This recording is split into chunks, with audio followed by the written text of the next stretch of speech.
The Appropriations Subcommittee on Labor, Health, and Human Services, Education, and related agencies will come to order.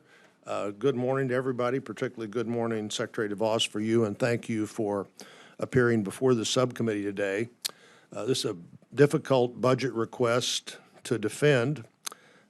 Just over a month ago, the Congress overwhelmingly passed and the President signed into law an appropriations bill that included $161 billion in discretionary funding for this subcommittee.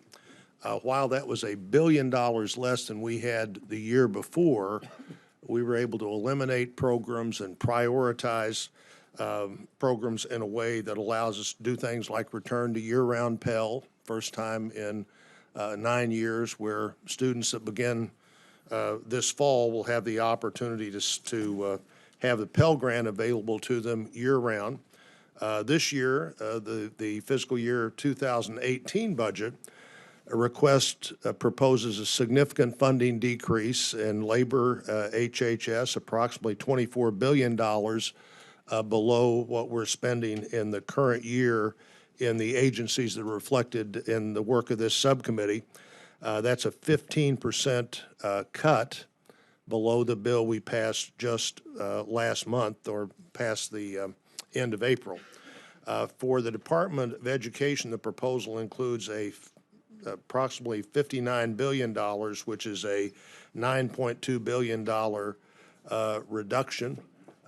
You not only get to start as with a new look at the Department of Education, but also with a new look at what we should be doing. We're glad you're here to talk about that. But I think it's likely that the kinds of cuts that are proposed in this budget will not occur.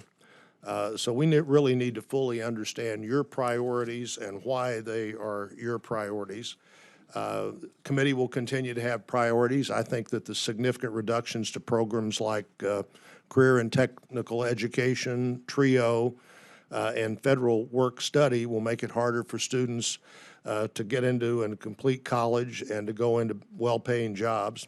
The outright elimination of several large formula grant programs like the 21st Century Community Learning Centers, I think will be all but impossible to get those kinds of cuts through this committee.